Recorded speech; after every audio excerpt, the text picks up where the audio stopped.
desde el río Bravo hasta la Patagonia, cordilleras, páramos, nevados, llanos y la selva amazónica. Un territorio en el cual se habla el mismo idioma, el español, y el idioma de nuestros ancestros. Un territorio que llamamos Latinoamérica. Siempre me han escrito que por qué no hablamos de los ovnis de Ecuador, de Honduras, de Guatemala. Siempre me han preguntado por qué siempre hablamos de casos en Europa y en Estados Unidos. Pues esta noche tenemos un especial para ustedes, un especial sobre ovnis en América Latina.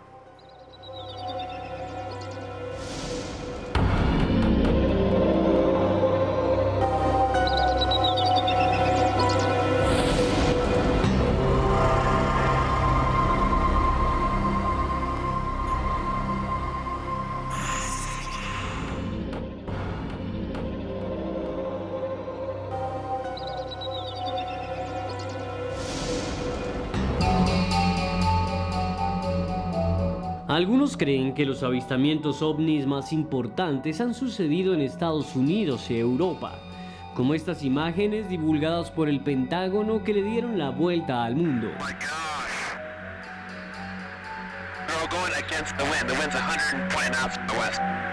Pero algunas grabaciones como esta parecen desafiar toda lógica. Un registro tomado por un avión de la Fuerza Aérea de Chile en 2014 que todavía no tiene explicación. Objetos que aparecen en cada esquina de nuestro continente, sobrevolando cordilleras, registrando en los radares, abriendo la puerta del misterio. Como este objeto luminoso captado en las playas de Uruguay en enero de 2016. No, pero es tremendo. Pasó algo en el medio, Gaby. Sí, lo vi, una luz. Ahí está. Mirá. ¿Qué son estas anomalías? ¿Nos ocultan nuestros gobiernos la verdad? Acompáñenos esta noche a conocer los casos más sorprendentes en nuestro especial de ovnis en Latinoamérica de Más Allá. Buenas noches, Latinoamérica. Hoy nuestro especial es acerca de su país, seguramente, y haremos más. Haremos más investigaciones y traeremos aquí más temas sobre nuestra tierra.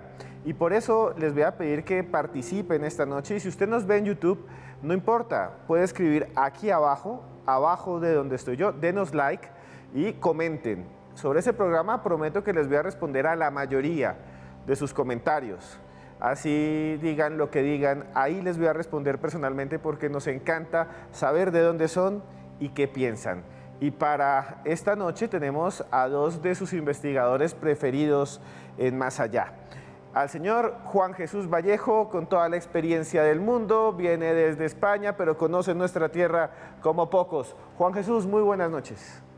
Buenas noches, Esteban. Tremendamente feliz de estar otra vez aquí en tu programa, hablando de una tierra mágica que siempre fue mágica, como es América Latina, y una tierra además que es muy visitada por esas extrañas naves que, al menos para mí, sí son realmente visitantes de otros mundos. Y también nos acompaña esta noche desde Argentina, nada menos que Jorge Luis Zuckdorf, que también ha investigado muchísimo el fenómeno ovni por toda América Latina. Muy buenas noches, Jorge Luis. Buenas noches, Esteban. Buenas noches, Juan Jesús. Buenas noches a todos. Sí, por suerte he tenido la posibilidad de hacer varias, por lo menos 3, 4 veces recorridas al continente, investigando y contando estas historias que realmente son sorprendentes, y es un poco lo que decías en la apertura. Cuando uno empieza a indagar los casos que hay en América Latina, realmente te sorprendes de la calidad de los testigos, de las investigaciones y de las pruebas para analizar su lado. Bien, y nosotros, señores, tenemos algo que es impresionante, y son varios casos ovni de Perú. Giancarlo Ravena es un investigador que está en Lima y que ha realizado ha llevado varias investigaciones a un canal que él tiene ahí en YouTube. Quiero que vean esta nota a continuación y si quieren, síganlo en su canal. Hola a todos, mi nombre es Giancarlo Ravena, soy director del canal de YouTube Contacto TV en Lima, Perú. Y nos dedicamos a investigar temas relacionados con el misterio y lo oculto.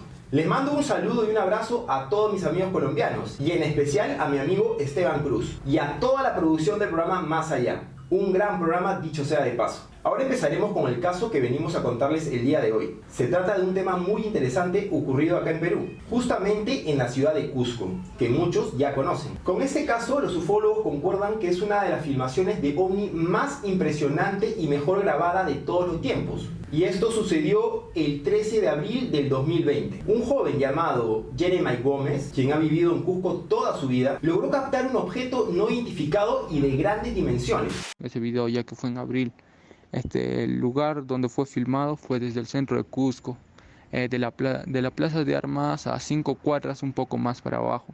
Solo ahí. La hora fueron 3 días distintos y las horas fueron en distintas horas también.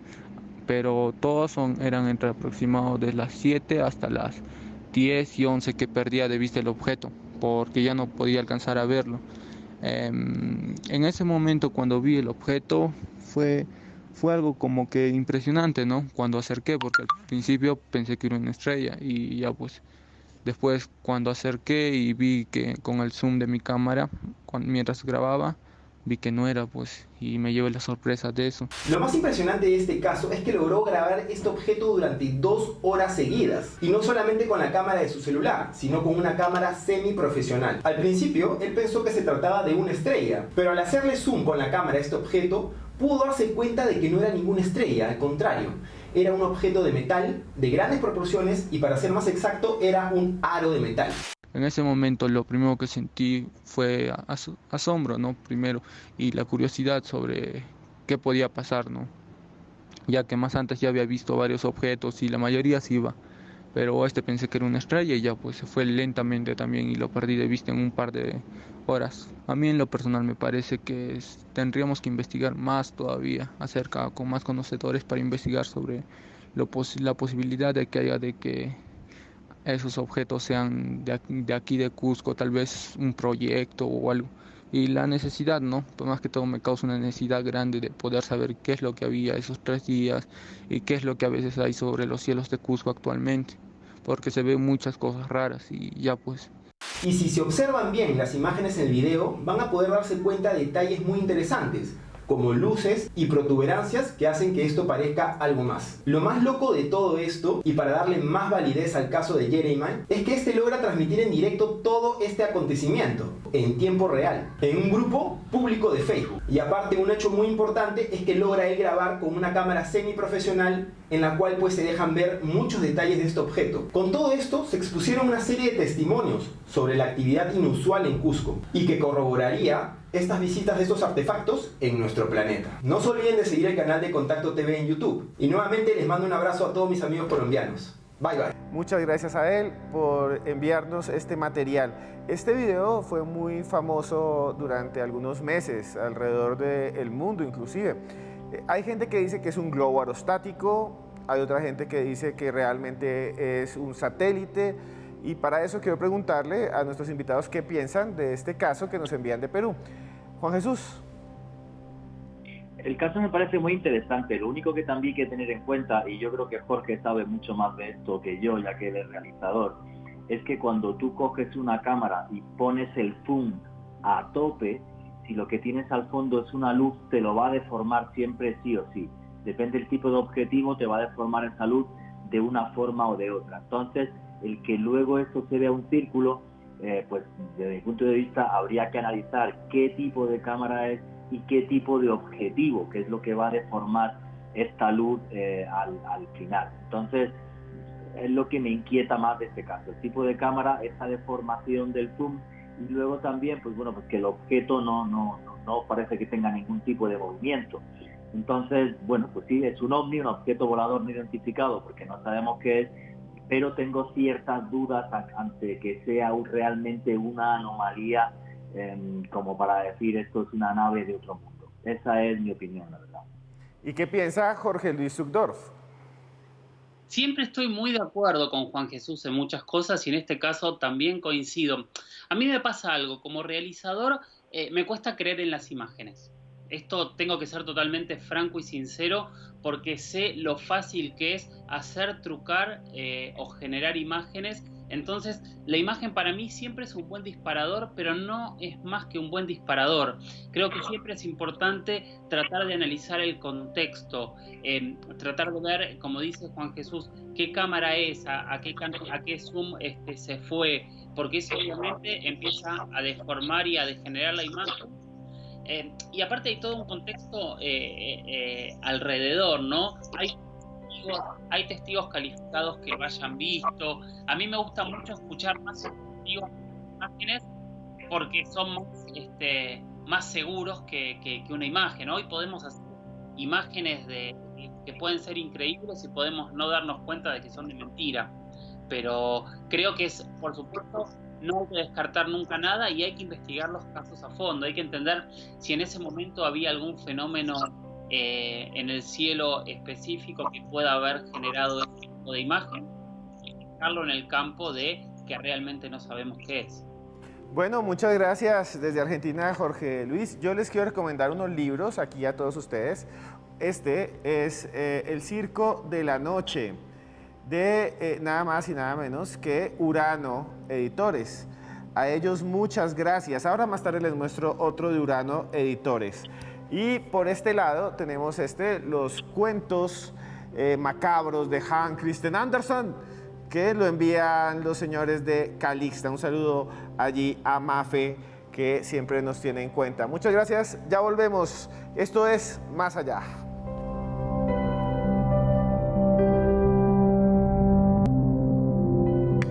Continuamos en Más Allá en esta noche en la que miramos o nos encargamos de ver varios avistamientos ovni en América Latina. Nos escribe desde China, desde Macao, Rafael Bermejo. A él, Bermeo, un abrazo grandísimo, Rafael. Siempre vemos que nos escribes, te queremos mucho. También desde Guatemala, Honduras, El Salvador, toda Centroamérica, Antigua Guatemala, tenemos mucha gente que nos escribe desde ahí. Uruguay, la ciudad de Salto en Uruguay, la ciudad de Florida, Uruguay, un montón.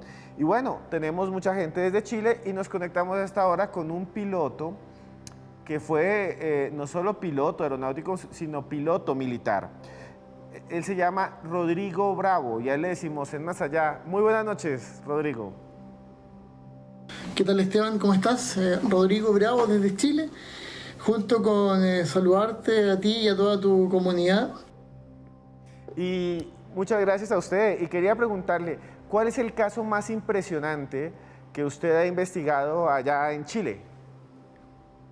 Los hechos suceden el día 3 de marzo del año 2011, inicialmente a las 11:30 de la mañana, cuando un avión de una empresa regional que se llama Aerovías DAP, un Cessna 402, despega desde el aeropuerto Carlos Ibáñez del Campo hacia el sur, hacia la isla Tierra del Fuego, específicamente hacia el aeródromo de Porvenir.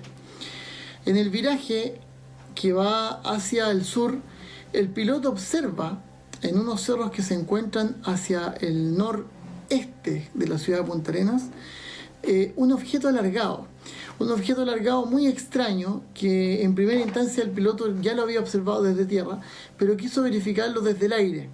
Y hace un llamado al centro de control, que es en esos momentos el radar de Punta Arenas que estaba monitoreando esta operación aérea.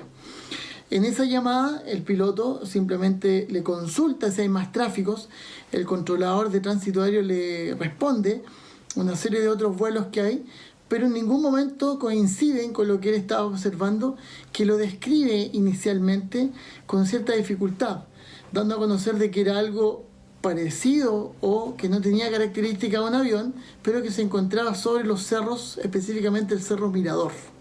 Y Rodrigo, esto me parece impresionante, pero quiero que nos diga cómo continúa esta historia, cómo se desenvuelve. 20 minutos después, exactamente a las 11:50 de la mañana, ese mismo controlador de tránsito aéreo observa en su radar un reflejo o una traza primaria de un objeto no identificado sobre el estrecho de Magallanes. Ese objeto en realidad se encontró o se encontraba muy cerca de otro tráfico de la misma empresa DAP, pero que venía desde el sur. En este caso era un DHC-6 o un avión Twin Otter. Y al controlador de tránsito aéreo le llama la atención y él en esa oportunidad llama a este avión, a este DAP, dándole a conocer de que efectivamente tiene un tráfico al frente, a las 12 de su posición, 4 millas. Si uno analiza 4 millas, de punto de vista aeronáutico son entre 6 y 7 kilómetros, es una distancia bastante corta, sobre todo a la velocidad que desarrollan los aviones. A pesar de que estos son aviones de transporte, de todas formas, 7 kilómetros se hacen en unos minutos. Por ende, mientras ese objeto se encontraba inmóvil, estacionario en ese lugar, y precisamente al frente de este avión, a las 12 de su posición, ya estamos hablando de una situación de riesgo operacional, es decir, un incidente de vuelo. Bueno, y usted que es piloto militar y ha investigado el caso, ¿qué conclusión dieron a esto que nos está contando desde Chile para más allá, que es impresionante? El tema está en que cuando se hizo la investigación por parte de la entidad oficial en Chile, que es el CFA, el Comité de Estudios de Fenómenos Aeronómalos de la Dirección General de Aeronáutica, se logró verificar que aparte de estos 2 pilotos de aeronaves distintas, más el controlador de tránsito aéreo, hubo más testigos. Y hubo testigos desde el mismo aeropuerto que observaron desde tierra esta nubosidad extraña, con forma alargada y con contornos poco definidos. Por ende, el tiempo de esta observación se calcula aproximadamente de 2 horas, ya que esta anomalía, manifestación u objeto, porque se hizo visible en el radar, estuvo en realidad haciendo movimientos desde las 10 de la mañana hasta 10 para las 12. Es decir, casi 2 horas de constante o intermitente observación de algo que hasta el día de hoy no tenemos cómo explicar. Realmente un caso impresionante el que usted nos trae aquí, señor Bravo, y desde Colombia y para toda Latinoamérica, y un saludo a todos los chilenos, le decimos gracias. Gracias por estar aquí en Más Allá. Aprovecho de pedirme un gran abrazo y bueno, a su entera disposición desde acá, desde el extremo austral de mi país, Chile. Gracias. Jorge Luis Zugdorf, quisiera preguntarle, en su trabajo usted ha visto muchos casos en Chile. Chile es un lugar especial en América Latina y este que nos cuentan es increíble. Chile es un lugar increíble y que tiene un modo de trabajo muy interesante. Tengo que agregar que Rodrigo es un amigo y es una de las personas que más consulto, y de hecho él tiene un caso en primera persona que no lo contó ahora, pero sería buenísimo que te lo cuente en algún programa, no lo voy a adelantar, pero es súper interesante también. Yo he estado en el Centro de Control Aéreo de Chile, desde donde me ha contado diferentes eventos similares a este, en donde aparecen en radar objetos que no saben qué son. También he estado dentro del organismo oficial de investigación, dentro de la Fuerza Aérea, donde han mostrado cómo analizan cada uno de los casos. Este ocurrió en Punta Arenas, tuvo esta doble confirmación que son muy extrañas, porque usualmente o aparece en radar o ahí aquí ocurrieron las dos cosas, lo hace único. Muchas gracias. Juan Jesús Vallejo, este es impresionante porque dicen que aparece en el radar y no solo aparece en el radar, sino que lo ven. Y en Chile tenemos muchos casos de aviones, es algo muy interesante, más que en muchos países de América Latina. Sí, pero a mí este caso además me inquieta y me impresiona por otro detalle. Lo normal en el fenómeno OVNI es que pilotos o personas en tierra vean una luz extraña, una luz que puede tener movimientos erráticos, pero estas luces que llevo investigando ya tantas décadas, pues hay pocos más datos o poca más información, o sea, no sabemos su verdadera intención. A mí lo que me inquieta muchísimo de este caso es cómo cerca de un aeropuerto civil hay una nube extraña, una nube lenticular, que no se mueve a la vez que todas las nubes por el viento, sino que está quieta, que es lo primero que inquieta al piloto que está en tierra y que luego confirma cuando está volando. Y aquí se ve una intención por parte de ese objeto, que ni más ni menos que es espiarnos envuelto en una forma de aparente nube. O sea, hay quien corrobora que eso es un objeto y no una nube, es el radar, que el radar dice, ojo, cuidado señores, que esto no solamente no es una nube, ya que tiene un movimiento que no concuerda con el de las nubes, sino que además dentro hay un objeto, algo que es sólido, y desde ahí nos están espiando con total tranquilidad. O sea, son 2 horas de avistamiento OVNI cerca de un aeropuerto y además poniendo en riesgo de colisión a otros aviones. Y esto es algo que me inquieta mucho, porque es de los pocos casos en los que puedo decir, ahí va, es que estas luces no llegan aquí, se mueven estos objetos sin más. No, este nos estaba espiando con total y absoluta impunidad. ¿Por qué no se espía? ¿Por qué no se observa de esa forma? Es una incógnita, pero realmente tenemos ahí, digamos, ciertos matices ya de lo que es una intención, y por eso me fascina esta historia. Una historia impresionante, Juan Jesús, pero nos quedan muchas, entonces tenemos que irnos a comerciales. Pero antes les recomiendo este libro, El retrato del monstruo. Nos lo envió Liliana Bolívar. A Liliana de todo corazón la queremos mucho, jefe de prensa de Urano aquí en Colombia.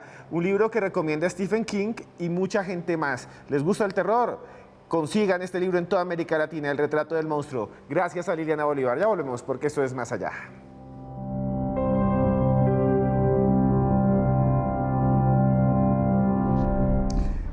Y esta noche en la que estamos aquí hablando de OVNI, nos escribe mucha gente, tanto por Twitter con el numeral de esta noche. Mauricio Muñoz desde Cali, José Joaquín Castro, Mauricio Giraldo desde Manizales, Farotadi, Oscar, Son Piquitos, que dice que tiene un avistamiento del 2019 en pleno Bogotá. Nos escriben de Chile, Jimmy Acosta, Cindy Telles, Jorge Penagos, y también estaba viendo Loreta Suárez, nos escribe también, y nos escriben desde todo Latinoamérica. ¿Por qué hablamos de Latinoamérica aquí en Más Allá? Si usted me quiere seguir, lo puede hacer como @cruzescribiente.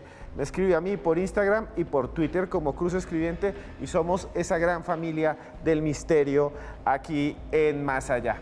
Y bueno, yo quiero presentarles a uno de los investigadores más importantes de Colombia. Su nombre es Roberto Tovar Gaitán, y en los años 80 tenía varios programas de televisión. Y lo invitamos para que nos cuente algunos de sus casos. Saludos a Esteban Cruz y al programa Más Allá. El caso más impactante sobre el fenómeno OVNI que yo he conocido son tres, que no puedo dejar de mencionarlos. Dos en el aeropuerto El Dorado de la ciudad de Bogotá, uno en el año de 1976, cuando un avión Mirage de la Fuerza Aérea colombiana persigue una nave extraña, una serie de luces, luego se encuentra con una nave que, según narraba el piloto en la grabación de la torre de control, era así como una mariposa, y luego desaparece este señor. El avión desaparece, aparece al día siguiente, y comenzaron las investigaciones y todo se silenció. Unos años después, los operadores de la torre de control que estaban allí vieron en horas de la madrugada una luz ubicada al final de la pista del Dorado. Y allí al final de la pista del Dorado la luz se elevó, se hizo un poco al frente de la torre antigua del Dorado, y estos personajes arriba en la torre con la linterna de señales que se usaba en esa época comenzaron a cambiarle luces, verde, amarillo, blanco, y el objeto que flotaba sobre la pista del Dorado, en una época en que el tráfico nocturno era mínimo o casi nulo, el objeto comenzó a contestarle la misma frecuencia de luces y el objeto desapareció. El tercer caso, rápidamente, a unos metros de aquí, en una casa vecina en el municipio de Tenjo. Es un caso de los años 1990-91. Estaban un domingo las familias en la casa, los niños jugando, hermanas casadas, todas ahí mirando a los niños, los señores no estaban, cuando la nave disco con patas aterrizó en un potrero aledaño, así como este. Es muy parecido el panorama. Los niños estaban ahí jugando, y entonces ellas pensaron inmediatamente en los bebés, en los niños, y fueron y los entraron a la casa. Eso pasó. El susto fue grande, pero guardaron los niños y miraban la nave, el disco con patas, repito, y luces, parqueado en un potrero como este. Pasó. Unos días después, ya cuando todo se había normalizado, nuevamente los niños, como era costumbre antiguamente, salían al patio a jugar y nuevamente apareció la dichosa nave. El caso es que ellas volvieron a entrar los niños a la casa y la nave se fue, no volvió a aparecer. Son 3 casos raros, extraños, y en estos casos lo único que hay son testimonios, la palabra de las personas que vivieron esos momentos extraños con ovnis. Esteban Cruz, Más Allá, a todos ustedes muy amables. Gracias a don Roberto Tovar Gaitán, es una persona que ha investigado el misterio desde hace mucho tiempo aquí en Colombia. Empecemos con Juan Jesús Vallejo. Nos dice Roberto Tovar Gaitán un montón de historias que no tienen fotos, no tienen más allá que sus investigaciones. Es muy común esto en el misterio y yo creo que a veces hay que creerle a la gente, ¿verdad? Hombre, ¿para qué te vas a inventar una historia así que en el fondo todo lo que va a hacer es darte problemas? Sobre los casos, por ejemplo, que estaba comentando Roberto Tovar Gaitán en el aeropuerto del Dorado, uno de los casos más sonados fue el que tuvo el controlador aéreo Eduardo Russi en el año 64, y él estaba en esta torre de control y le estaban avisando de que había un objeto encima de la torre de control, un objeto que él describe con una luz blanca pero súper intensa, súper brillante en el centro, y luego como una especie de rueda con otras bolitas de luz, en este caso eran de color amarillo. A tal punto fue aquello que tú no puedes permitir que haya un objeto encima de una torre de control en un aeropuerto como es el de la capital de Bogotá, que se autorizó a un avión militar que persiguiera esta luz extraña, estas luces extrañas. Y nada, según comenta Eduardo Russi, el avión despegó prácticamente en vertical, se fue a pasar encima de la torre de control, y aquel objeto pasó de 0 a una velocidad absurda en un instante, y el avión no fue capaz de darle alcance, lo fue siguiendo hasta que llegó un momento en el que tuvo que llamar a la torre de control y decir: oye, se acabó, que no tengo combustible, me tengo que dar la vuelta. Y eso no solamente lo vio el controlador Eduardo Russi, sino que lo vieron infinidad de testigos más dentro del aeropuerto del Dorado, y testigos además muy cualificados por el trabajo que tienen, y el avión, el caza de combate que persiguió aquel objeto. Lo que pasa que luego, por desgracia, aquí en Colombia, no como sucede en otros países como Chile, como estaba poniendo el caso de Jorge Luis, donde se investigan estos temas y el gobierno implica una serie de medios, aquí no, aquí esto se calla, se tapa, se silencia, usted no diga nada, cállese, y si hay informes oficiales de esto, jamás lo hemos visto. Me imagino que tiene que haber estos informes oficiales, ya que estamos hablando de un objeto que interrumpe ni más ni menos que el aeropuerto principal de un país como Colombia. Pero son realmente historias muy impactantes y que nos ponen ahí encima de la mesa que este tipo de fenómenos no es algo casual, y que, como el caso de antes en Chile, es que además les gusta observarnos, observar las maniobras de otros aparatos que vuelan igual que hacen ellos. Y aquí es que donde le quiero preguntar a Jorge Luis, usted que ha estado por toda América Latina, ¿son muy comunes esos casos entre torres de control, pilotos de objetos encima de nuestros aeropuertos? Sabés que sorprendentemente son bastante comunes. A mí me tocó y tuve la grata experiencia de conversar con muchos controladores aéreos. Lo conocí a Eduardo Russi hace unos 10 años mientras hacíamos un documental, y me contó esta y otras experiencias que él tuvo.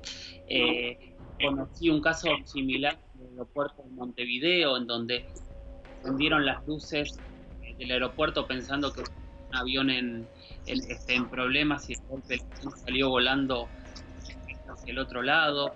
Está el caso en México del controlador aéreo Enrique Colbeck, que de hecho controló un avión que colisionó con un objeto. Está el caso de Chile. Y por otro lado, más allá de esto, hay una coincidencia muy sorprendente en el objeto que narra Rusi, por ejemplo, el objeto que narra Óscar Santamaría y Juan Chamorro, entre otros de los 2000 testigos que se dio en Perú en la década del 80. Son objetos similares a los que siguieron los pilotos brasileños durante la noche oficial de los ovnis en la década del 80, incluso cuando hubo objetos parecidos al caso de Bariloche. Es como que en 50 años hay un objeto volando alrededor de los aviones que no volvió nada. O sea, que tiene igual, creo que a mí muchísimo la atención. Bueno, ya volvemos con Jorge Luis porque vamos a hablar de otro caso que sucedió aquí en Colombia. Y un investigador, si hay alguien que estuvo años detrás del fenómeno de los ovnis, fue el señor Miguel Roberto Forero, que además hace parte de la familia de Red Más, pues su hijo es uno de nuestros mejores periodistas o del noticiero. A continuación, vean esta entrevista que le hicimos en su casa.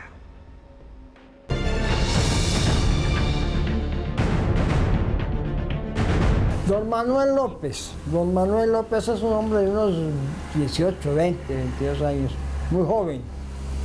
Él viene en una avioneta que ha decolado de Guaymaral.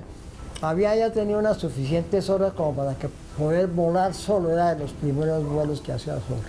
Y volando sobre la sabana de Bogotá, de un momento a otro pierde totalmente la percepción de dónde está volando y qué está haciendo ahí. Él cuenta eso y se asusta mucho y comienza por radio a llamar al aeropuerto del Dorado, ¿no? Y a decir que está en una situación sumamente, que lo ayuden, que él no quiere matarse, etcétera, etcétera. Entonces a él lo ayudan y lo traen, ¿no?, al aeropuerto y aterriza en el aeropuerto, inmediatamente pasa al servicio médico, viene muy perturbado, etcétera, etcétera. Le preguntan qué fue lo que pasó y dice que él algo vio adelante de la avioneta en que volaba. Creo que el vuelo de este piloto se hizo por ahí sobre las 3:30 o 4 de la tarde. Y a esa hora iniciamos una conferencia. Entra un tropelín de gentes a la sala que la encabeza este muchacho y vienen otras personas con él. Y entonces, bueno, pues, todo el mundo se sorprende. Debo aclarar, ¿quién era la asistencia? La primera fila estaban 4 oficiales de la Fuerza Aérea que yo había invitado y la jefe de prensa del Senado de la República. Se sube al escenario, ¿no?, ante la sorpresa del conferencista y cuenta, es que a mí me acaba de pasar esto. Y cuenta, ¿qué le pasó? Los pilotos que estaban en primera fila, yo los miraba a estos señores pilotos, que van a decir, no, callados, no decían absolutamente, con todo esto que le estoy tratando, cómo se desorientó, cómo decía, no me quiero matar, cómo llegó completamente estresado, nervioso al aeropuerto, según el parte médico, en fin, todas estas cosas.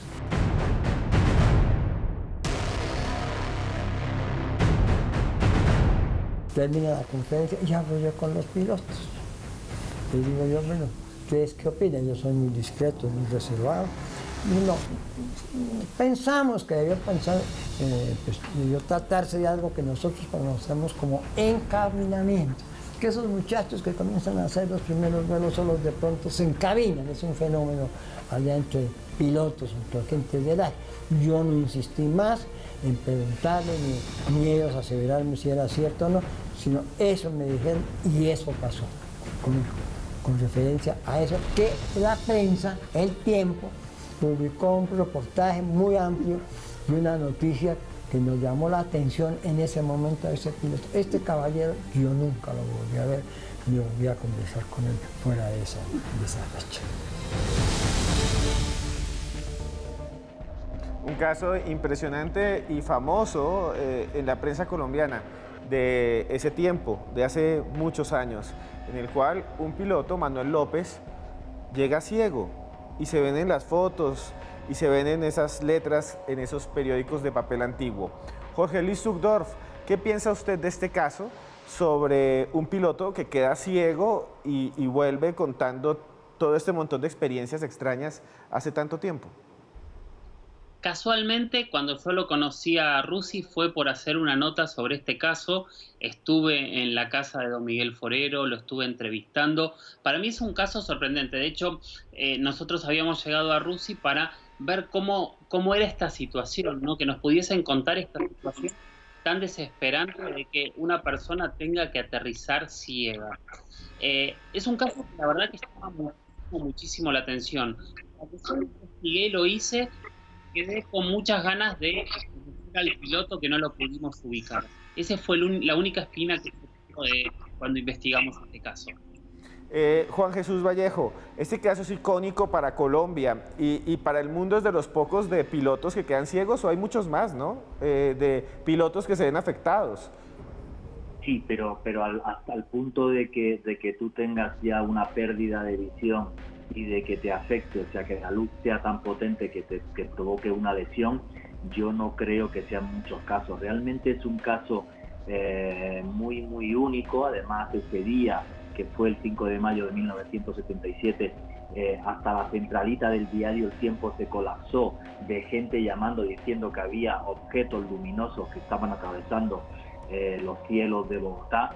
Y aquí el tema, y ahí concuerdo completamente con Jorge Luis, es ojalá algún periodista, alguien pudiera localizar a este señor, a Manuel López, para que nos diera la versión de primera mano de qué sucedió, porque yo leyéndome los recortes de prensa, lo único que la tripa va a decir es que hay un momento en el que uno de estos objetos se pone en un lateral del avión y luego parece ser que se le pone delante, que es cuando lo deja ciego. Pero es un caso muy único en la historia de la ufología, no solo en Colombia, sino desde mi punto de vista a nivel mundial. Y repito, la pena es no tener el testimonio de Manuel López, que nos aclararía más qué sucedió. Pero también, repito, no fue él el único que vio un objeto volante no identificado, sino que hasta la centralita del periódico más famoso de Colombia aquel día colapsó de llamadas de gente que estaba viendo esos objetos. O sea, es algo muy único y ojalá algún día alguien pueda retomar esta investigación para arrojar más luz sobre lo que sucedió. Sí, Juan Jesús, inclusive nuestro invitado, el señor Forero, estuvo buscando por todas partes a Manuel López y nadie lo encuentra. Si usted que nos está viendo es familiar o lo conoció, comuníquese con nosotros. Lo pueden escribir a mi Twitter, que es @cruzescribiente, o @Juan G. Vallejo también. Y vean, este libro es brutal. Es Las profecías de Alcania. Se los recomendamos acá. Es Mafe Medrano, la escritora, y a ella un saludo de todo corazón. A ustedes los queremos mucho y ya volvemos aquí en Más Allá.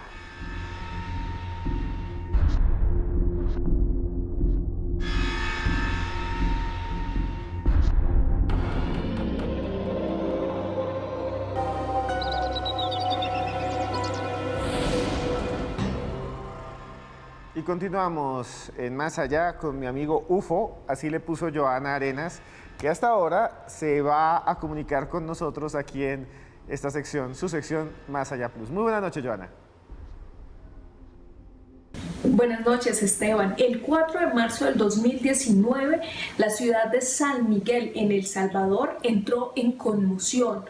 Todo porque vieron muy de cerca al volcán Chaparrastiquede, el volcán de esa población, un objeto volante no identificado. Y esto fue noticia, se convirtió en viral porque un exalcalde llamado Will Salgado publicó a través de sus redes sociales fotografías y videos, precisamente preguntándole a la población si ellos también habían visto esto. Y empiezan a rondar varias fotografías y varios videos acerca de este objeto que era redondo, de color entre amarillo y naranja, y que tenía un movimiento constante alrededor del volcán. Este avistamiento duró unos 5 minutos. Al inicio del video, esta era una luz fija de un color muy fuerte, como les digo, amarilla. Sin embargo, minutos después, la luz empieza a ser un poco intermitente hasta que finalmente se pierde, como si se metiera detrás del volcán. Escuchen un poco el video del exalcalde Will Salgado. No quisiera estar dando garabato, que es un platillo volador, pero Esa luz está demasiado fuerte, ya la está apagando, ya se metió atrás del volcán y se perdió. Pero este no es el único caso que se ha presentado en este volcán. Ya en el 2013, mientras estaba en erupción, se pudieron detectar varios objetos volantes no identificados. De pronto sea este un punto rojo, como dicen los ufólogos. Esteban, me gustaría que nuestros invitados pues analicen este caso y este tema del volcán en El Salvador. Nosotros nos vemos en 8 días con otro Más Allá Plus. Muchas gracias, Joana. El Salvador, una tierra llena de misterio del cual hay mucha gente que nos sigue. Y la gente allá hace una comida espectacular que se llaman las pupusas, que seguramente le gustarían a Camilo Caballero, nuestro productor. Y quiero saludar hasta ahora otra vez a Juan Jesús. Y esto es bastante interesante porque siempre aparecen en los volcanes, ¿no? Y en El Salvador hay también muchas historias sobre volcanes y ovnis en toda Centroamérica. Sí, efectivamente. Hay diferentes puntos calientes aquí en toda América Latina donde aparecen estas luces. Yo creo que el volcán más famoso al que rodean estas luces inexplicables es el Popocatépetl en México, con mucha diferencia, confirmaciones, algunas muy inquietantes, donde se ve incluso estas luces cómo penetran dentro del volcán Popocatépetl. En el caso de las imágenes que hemos visto de este caso en El Salvador, yo tengo algunas dudas, ya que es una luz muy intensa, pero como que se va apagando y va bajando y se oculta detrás del volcán, con lo cual me queda la duda de si pudiera ser una bengala. Tengo esa duda. Esto no quita que en ese mismo volcán en El Salvador pues aparezcan otros casos que sean, desde mi punto de vista, más inquietantes que este. Y sí, los volcanes, algunos de ellos son puntos calientes, aunque aquí en América Latina tenemos muchos, como es por ejemplo aquí en Colombia la Peña de Huayca, o como por ejemplo ahí en Argentina es Capilla del Monte. Hay sitios que nadie sabe por qué están marcados por estas luces, no durante años, sino durante décadas y siglos. Sí, y Jorge Luis Zuckdorf, que ha grabado un montón en volcanes, pero además tenemos aquí unas imágenes que usted nos envió de un caso, ¿verdad? ¿De qué se trata? Así es.